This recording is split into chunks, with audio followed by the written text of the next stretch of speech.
Welcome to the Great Detectives of Old Time Radio from Boise, Idaho. This is your host, Adam Graham. If you have a comment, email it to us, box13@greatdetectives.net. Follow us on Twitter at Radio Detectives, and give us a call, 208-991-4783, and become one of our friends on Facebook, facebook.com/Radio Detectives. Well, this episode of the Great Detectives of Old Time Radio is brought to you by the financial support of our listeners. Thank you so much for your support. Much appreciated. And I should mention, for those of you who have the app or access to our premium site, we have another extra. This one is a William Gargan extra, and it's a game show, Murder Will Out. So be sure to check that out. The one other notable thing to discuss about Candy Matson was its time slot. Candy Matson aired for 2 seasons, a total of 91 episodes. In that course of that 91 episodes, NBC moved it all over the schedule as part of the disadvantage of being a sustaining show. The program changed time zones and time slots in the course of those 91 episodes 11 times. And sometimes it could be downright irritating. In April of 1950, NBC was airing it on Tuesday nights. Well, it went ahead and at the last minute, changed Candy Matson to Monday, leading the San Mateo Times to report, don't tune for Candy Matson tonight on KNBC because she will not be present. In a last-minute move, KNBC put the show on last night at 7 o'clock. So if you were a fan of the show, you missed the episode without any real notice. The worst part of that particular time change was that in that episode, the writers began the one and only Candy Matson 2-part series. So with all the shuffling of time frames, we're lucky to have as many episodes as we do. But no matter, there's no lost episodes and no backstory. This is the next episode in order from the Fort Ord story. This one is called Devil in the Deep Freeze, and we'll go ahead and we will take a listen.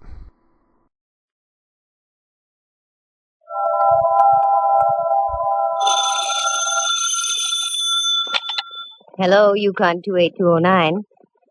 Yes, this is Candy Matson.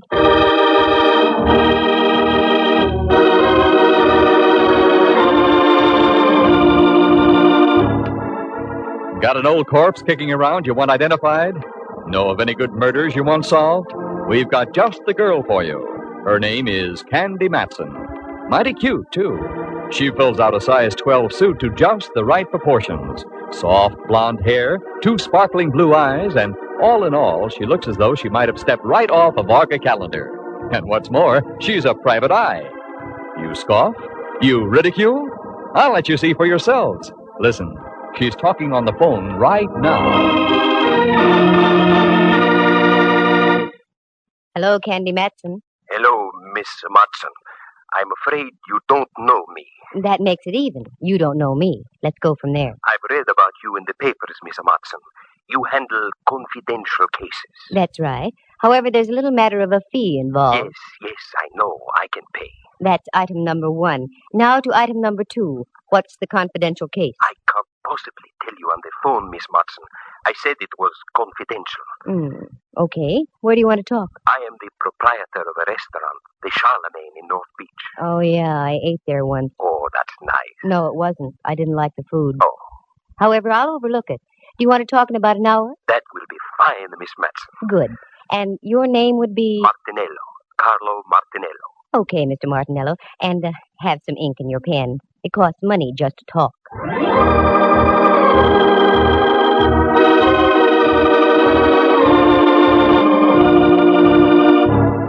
I probably sounded rough and commercial, but you have to be in this racket. Most people look on a private eye as a musician.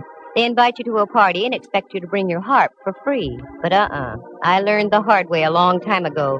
So now they pay in advance and take their chances later. That's the way it was with this Martinello. I was at home in my penthouse on Telegraph Hill out on the porch taking a sunbath. when the phone rings and it's this Carlo character. That part was all right because I can always use new customers. But what made me mad was the fact that I had to stop listening to the 49ers belt the bejabers out of the Cleveland Browns at Kezar Stadium. But I followed through and uncovered a couple of very done-in bodies along the way. Do you like the grotesque in your whodunits? Then follow me and we'll tiptoe lightly through the Tibbets, the Ponds, and the Baccalonis, because part of the story unfolds at the Opera House. Reluctantly, I dressed into something Charlemagne-ish, turned off the 49ers Cleveland game, and went down to talk to Martinello. His place was typical, located on Paul Street, a garish neon sign, and as you walked in, the place was air-conditioned by eau de garlic. Yes, miss. You wish a table? I wish a table, yes. With the right party. I'm looking for the owner. I am the owner. I am Candy Matson. Oh, Miss Matson. Walk this way, please. If I could walk that way, I'd revive vaudeville. Pardon? Where's your office? Right over here. Allow me.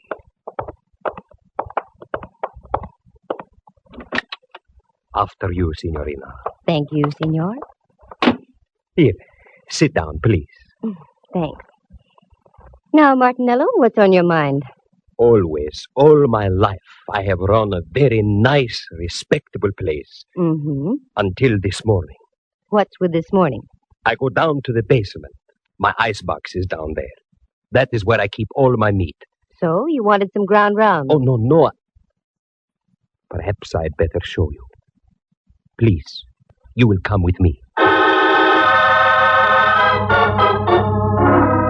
Martinello led the way out of his office and down a flight of stairs. A cold blast hit my face. A musty aroma smothered my nostrils, and if I had had a phobia about darkness, I'd have ducked out then. But I followed the guy, and we ended up in front of a refrigerator about the size of an inquisition chamber. He opened the door, and it was the usual restaurant icebox, choice legs of lamb hanging from hooks, potential fillets, and thick New York cuts. The box was cold, and I started to shiver. Not from the refrigeration, though, because over in the corner was a man. He looked like something out of a long-lost Arctic expedition. He had a long, flowing mustache, every bristle of which was coated with ice. He was quite frozen and quite dead.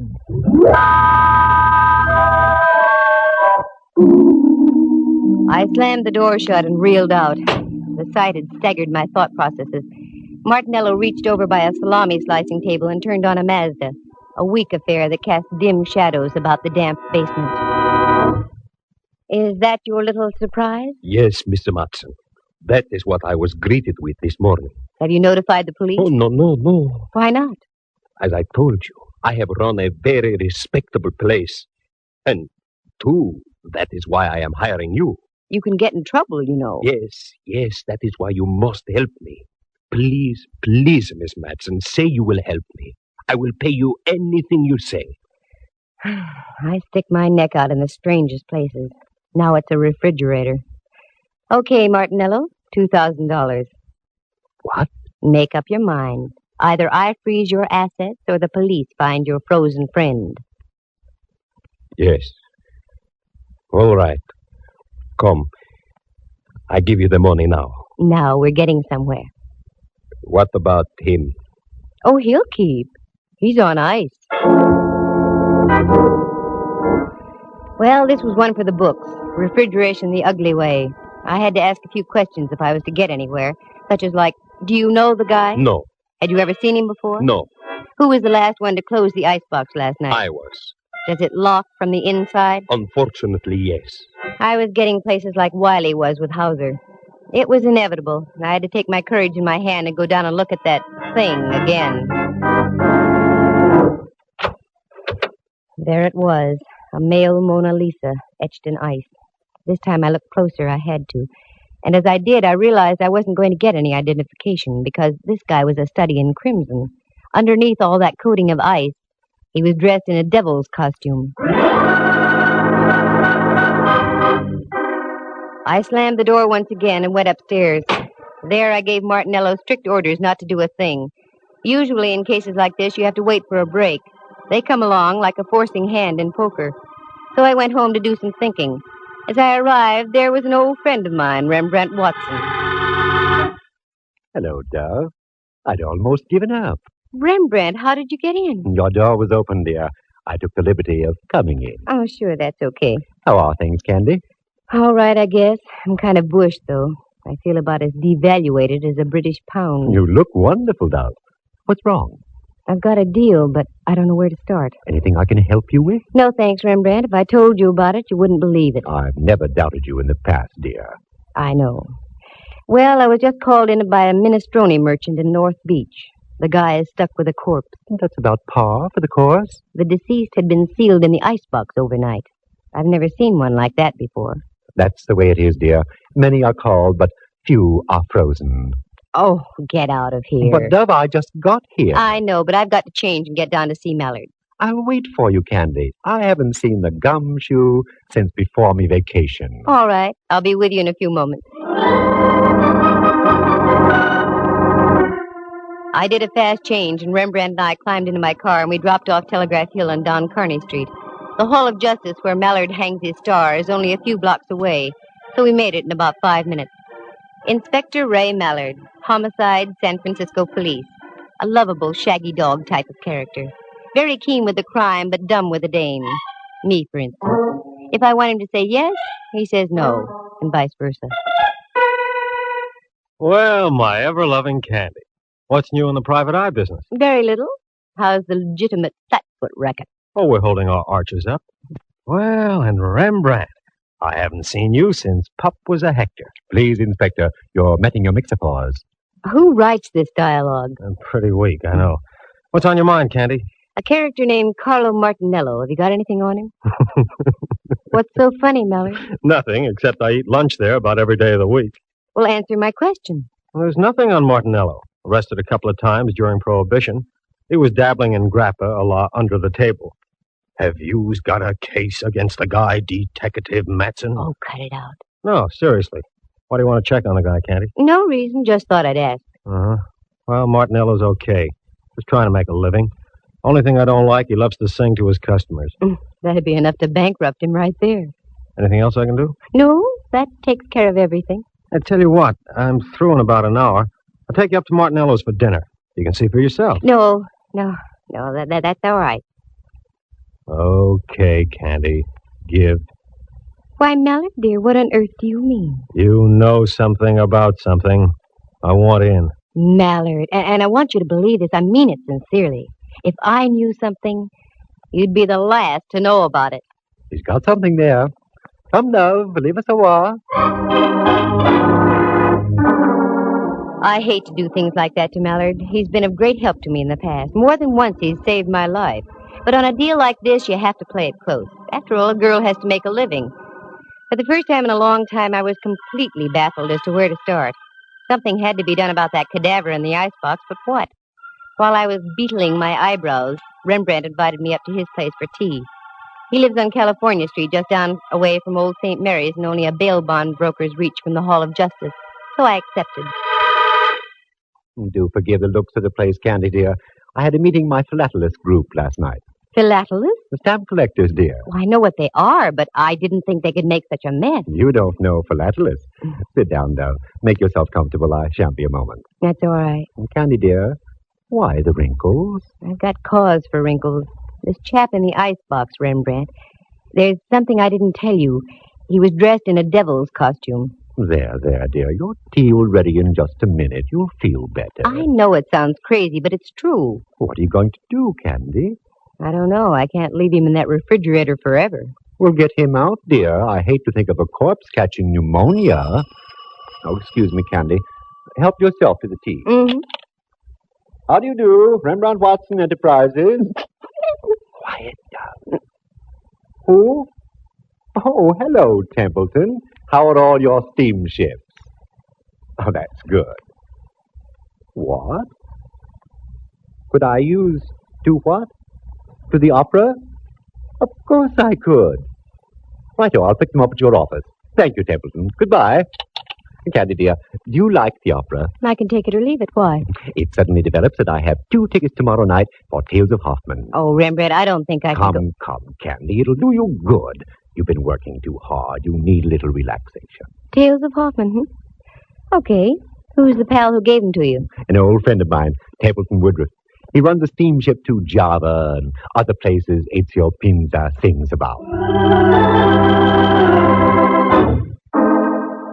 I finished the tea and left.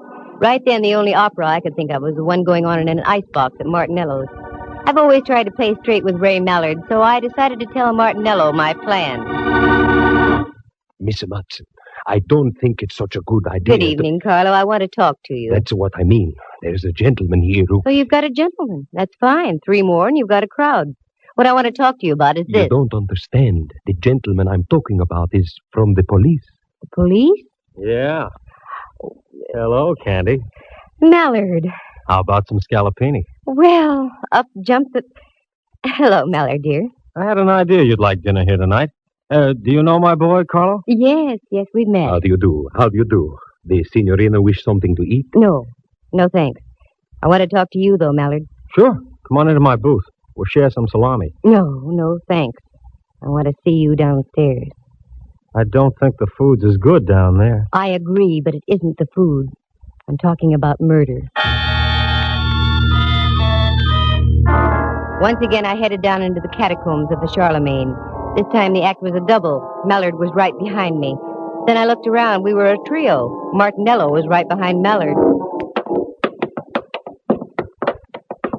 This is it. This is what? This is an icebox. Inside, you'll find a body dressed in a devil's costume. Okay, Carlo, let's humor the lady. Open the thing, will you? Yes, I'll open it.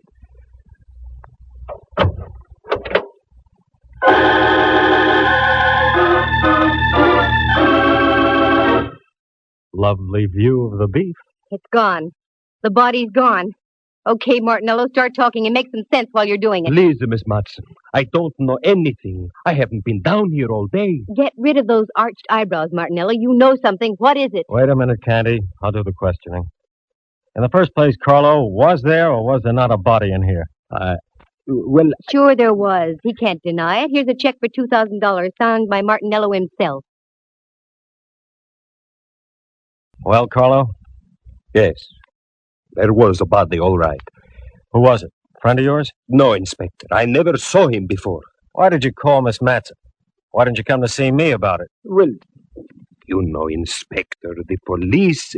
Just because you were once arrested for bootlegging, Carlo, is no reason to be afraid of the police. Well, I'll put a couple of my men on the job and see what we can turn up. What? Is that all you're going to do, Mallard? No. Right now, I'm going back upstairs and have some of Carlo's scallopini. Mallard, are you out of your head? Look, Candy, in order to have a murder case, you've got to have a body. Obviously, we're fresh out. And until your pal with the devil's costume turns up, I intend to live my typical everyday life. Don't forget the mushrooms, Carlo. There are times when I get so mad at Mallard I want to scream. I didn't, though. I only scrammed. I hung on to the $2,000, however. I felt I deserved it just for getting my curiosity aroused, and it was aroused plenty. Corpses don't get up and walk out of iceboxes by themselves. But after all, Mallard had a point. There was nothing to be done without a body. So I went home and waded into a stack of dirty dishes that had been piling up. Then I fixed dinner and started a new stack of dirty dishes. Got a book and ducked into bed. In the morning, I had an idea. After breakfast, I went down to the corner of Broadway and Columbus. That's where North Beach does a neat blend with Chinatown. On the corner was a Joe who sold newspapers. I'd known him for some time, and he seemed to like me.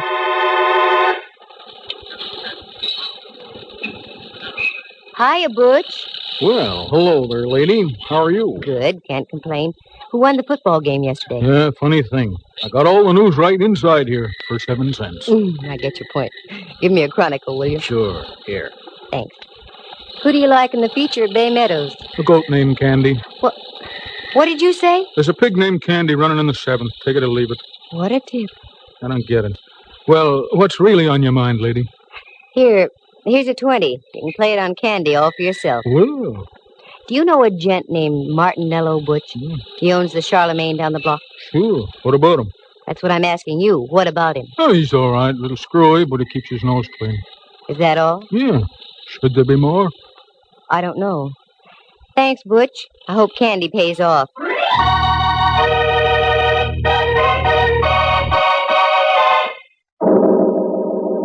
I was getting nowhere, that was for sure, and the rest of the day went the same way. Dead ends, blind alleys. I checked as many loose ends as I possibly could, but I was still stuck in a quandary. But the Crusher claimed late in the afternoon when I got a copy of the late paper and read where Candy came in at Bay Meadows and paid $32.20. And I hadn't had sense enough to get aboard. When I got home, the phone was ringing. Hello, Candy Matson. Oh, you're Candy Matson. I should play a fanfare. Oh, hello, Rembrandt, dear. How are you? Like an October morning. Every single one of me pores is breathing great, huge gulps of air. What? I just had a facial dove. Most invigorating. Oh, what on earth for? I loved your old pores just the way they were. Candy, you've forgotten. I have? Forgotten what, Rembrandt? We're going to the opera tonight.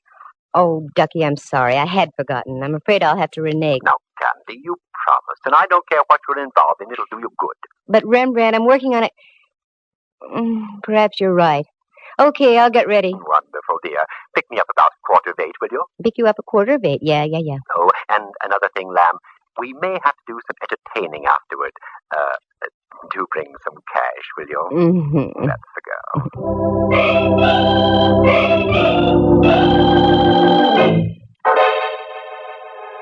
That Rembrandt, always stony broke. I guess photography isn't what it's cracked up to be.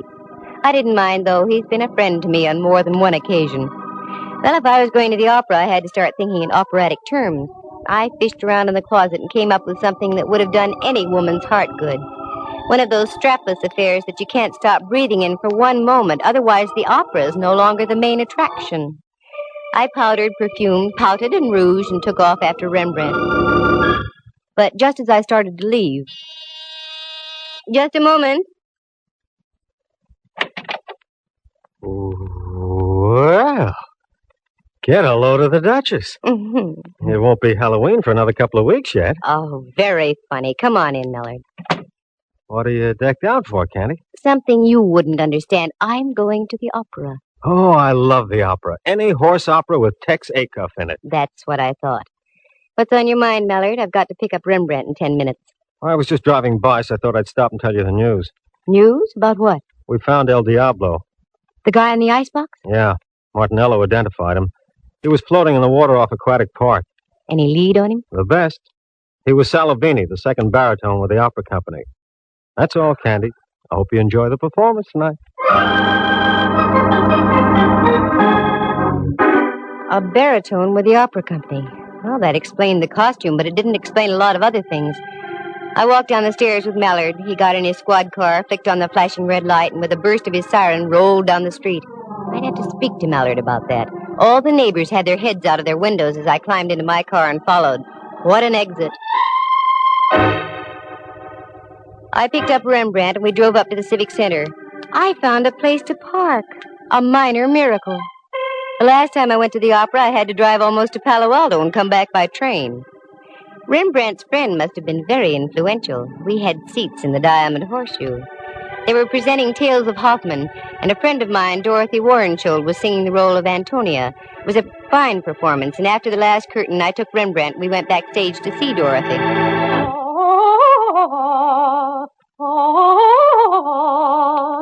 This is her dressing room, Rembrandt. Yes? Hello, Dorothy. This is Candy Matson. I have a friend with me. Oh, do come in, please, Candy. Candy, how are you? Couldn't be better. Dorothy, may I present Mr. Watson? Rembrandt, this is Miss Warrenshould. I'm delighted. You're in magnificent voice tonight, dear. Thank you. Sit down, won't you? I've only a moment. We're rehearsing some of the scenes in Faust tonight. Rehearsing after a full evening's performance? It has to be done, Candy. Our baritone disappeared. We've had to replace him with a new man. Yes, I know. By the way, Dorothy, I heard you on your Standard Hour broadcast a few weeks ago. It was a wonderful performance. I'm glad you liked it, Candy. I always look forward to those. What are your plans, Dorothy? Well, the season closes here, and then we open in Los Angeles. Oh, yes, of course. Excuse me. Mm-hmm. Come in. Oh, I'm sorry. I didn't know you had guests. That's all right. Oh, Candy, I'd like to introduce Rolf Herberts. This is Miss Matson and Mr. Watson. It's nice to know you. Mr. Herberts is our new baritone. Oh, yes. That's why we're rehearsing tonight. I won't take any more of your time, Dorothy. I just thought we'd save a few moments of rehearsal if I told you that I don't move in that last scene. I sing upstage. That will leave you free to take as much stage as you like. Fine, Rolf. That will save time. Thanks. Oh, not at all. Glad to have met you, Miss Matson, Mr. Watson. Nice to have met you, sir. See you on stage, Dorothy. Yes, Rolf. Rolf has a wonderful voice, and he's a good actor, too. I think he'll be even better than Salavini. I've seen him before. Oh, yes, he's been in pictures and on the concert stage, and in opera, too, but he's never really had a good break. This might be it. Uh-oh, that's it, Candy. I'm sorry, but I'll have to leave. Certainly, Dorothy. Say, why don't you stand in the wings? You can watch the rehearsal if you'd like. Oh, I'd love it. Come on, then. Follow me.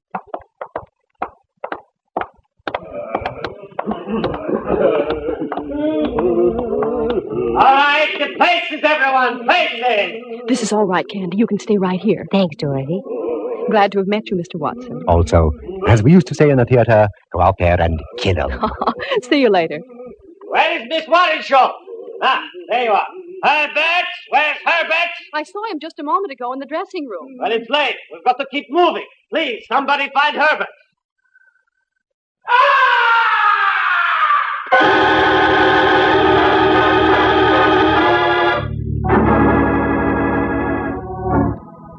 From way up in the heights of the stage, the opera house was pierced with a blood-curdling scream. That was no ordinary scream. It was the scream of death.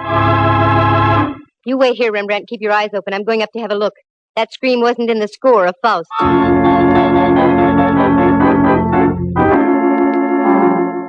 I punched the button for the backstage elevator. It's a good thing they work fast and are speedy. Once inside, I pressed the button for the fourth gallery. I got out. This was the top of the opera house. The place was loaded with old sets, props, papier-mâché alligators, gold goblets. Then, over on the other side of the catwalk, I saw it. The body of a man all crumpled and distorted. I hit the catwalk and ran over. It was 100 feet above the stage, and as I looked down, I could see a score of strained faces looking up through the darkness. I got on the other side and bent over the body. It was that of Rolf Herbert. Candy, down here. I think your man just ducked down underneath the stage. Again, I did a Mel Patton. The elevator shot me down to the stage level, and there was Rembrandt, wild-eyed. He came down the elevator on the other side, Candy. Then he cut across the stage and down those steps. Come on, Rembrandt, follow me. I may need help.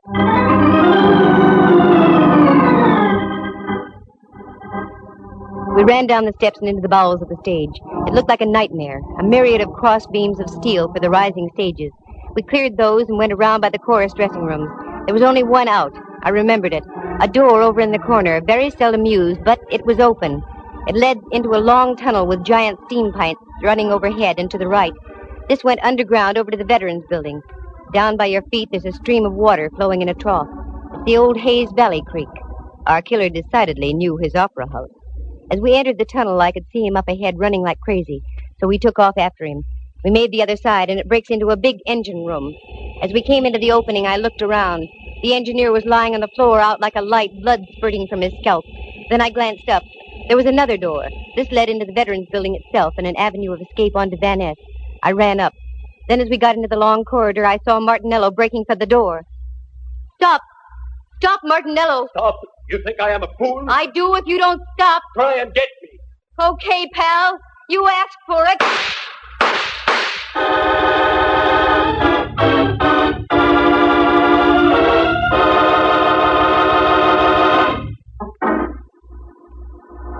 It was the first time I had ever shot a man. It didn't feel good. But he lived, and later the doctors of law gave him a little pill. The cyanide kind they dropped inside the gas chamber at San Quentin. Martinello paid his debt. Details? Sure, I'll fill him in now. Martinello loved to sing. Ray Mallard had told me that. For years, Carlo had been hanging around the opera house, hoping to step into a role. This season, a director had jokingly told him that if he ran out of baritones, he'd let Carlo take over. Carlo took him seriously. He lured Salavini down to his restaurant on a fake emergency call, costume and all, and did him in. But then he became frightened. That's when he called me. It was worth $2,000 to have me hush things up. But I don't operate like that. He had a hunch I was going to tip off Mallard. That's when he removed the body from the icebox and dumped him into the bay. Carlo had also been at the performance of Tales of Hoffman. That's when he learned that they'd rustled up Rolf Herbert to sing in place of Salavini.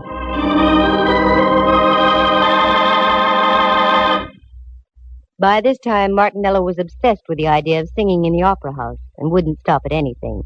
Right after Herberts left Warrenshold's dressing room, he managed to get Herberts into the elevator and up to the fourth gallery behind the stage. That scream was produced by a 6-inch stiletto through Herbert's heart from the hands of Martinello. And that's when our chase began. I hope I never see that tunnel under the opera house again. That Mallard and his sentiment. It was he who gave me that gun just a week before, for my birthday. He said I needed protection. Well, darn it, I do. But I can't get Mallard to believe me. Instead, he just gives me guns.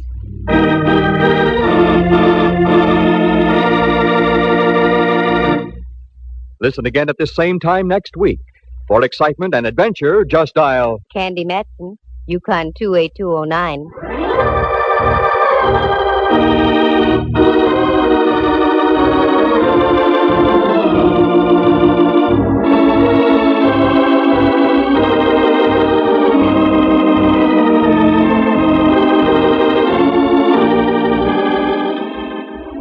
Heard tonight were Harry Bechtel as Ralph Herberts, Jerry Walter as Carlo Martinello. Henry Leff plays the role of Inspector Mallard, and Jack Thomas is Rembrandt. Dorothy Warrenshold, star of the Standard Hour and the San Francisco Opera Company, was heard as herself. The program stars Natalie Masters as Candy and is written and produced by Monty Masters. With the exception of Miss Warrenshold, any resemblance to actual people in tonight's play is purely coincidental. Candy Matson comes to you from San Francisco. This is Dudley Manlove speaking.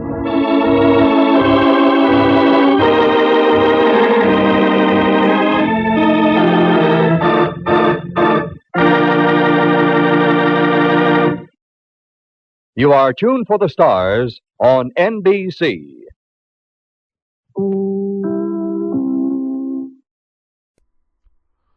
Welcome back. Well, a noteworthy episode for Candy, doing some gunplay. I do have to say that this is one of those shows, I said it earlier, when we first started, you can't take it too seriously because it never took itself very seriously. The whole plot here is really tongue-in-cheek, and they do have some that are a little bit more serious than this in terms of motives and such, but still not as serious as, say, Philip Marlowe or even Jeff Regan. Dorothy Warrenshow making her appearance on this program, it's somewhat noteworthy of the use of real San Francisco celebrities. Warrenshow would actually become much better known to the rest of the country through her appearances on another NBC radio show, The Railroad Hour. A Railroad Hour was a series of musicals adapted to first 45 and then 30-minute radio adaptations, and each episode starred Gordon McCrae in the lead with a talented female singer starring opposite him. And Dorothy Warrenshow actually was still living until last year when she passed away at the ripe old age of 89. Also referenced was Kezar Stadium. And most of us know the home of the 49ers as Candlestick Park. But Kezar Stadium was it from 1946 to 70. And since that time, it's hosted concerts. It underwent a renovation that saw the seating capacity shrink to about 10,000. And it's had some professional sports team there, including a pro cricket team, a pro lacrosse team, and also a lot of high school sports still play over there. And there were some scenes from one of the Dirty Harry movies that were shot there as well. We did receive an email from Dave who says, first of all, do you plan a separate podcast for Barry Craig or Candy Matson? It's a good question. In the iTunes store, we do have separate podcasts for all of the programs other than Barry Craig and Candy Matson, and hopefully by the time this airs, those will be in place.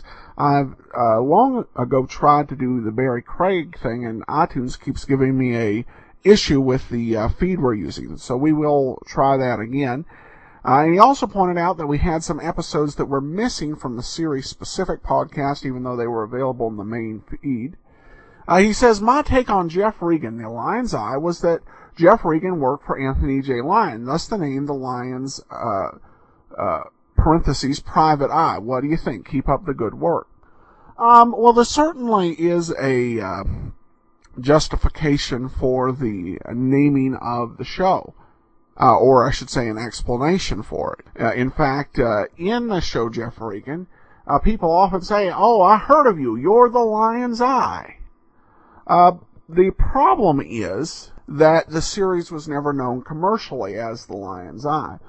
So what you have in old-time radio collecting communities and even MP3s is people might see a series, The Lion's Eye, and see a series Jeff Regan, think they're two different series, when in fact they're one and the same.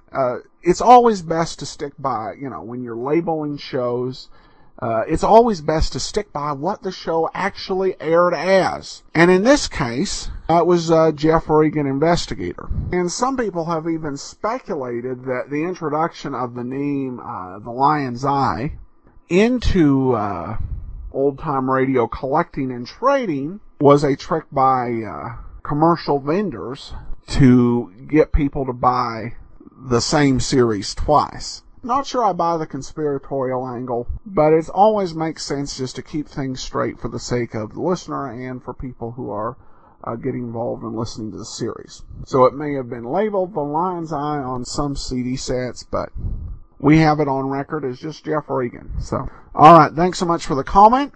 And then we have one more comment. I love the fact that this podcast includes an intro and commentary by Adam. Well, thanks so much for your comments and support. That will do it for today. We will be back tomorrow with Let George Do It. In the meanwhile, send your comments to box13 at greatdetectives.net. You can follow us over on Twitter at Radio Detectives. And become one of our friends on Facebook, facebook.com/Radio Detectives. But from Boise, Idaho, this is your host, Adam Graham, signing off.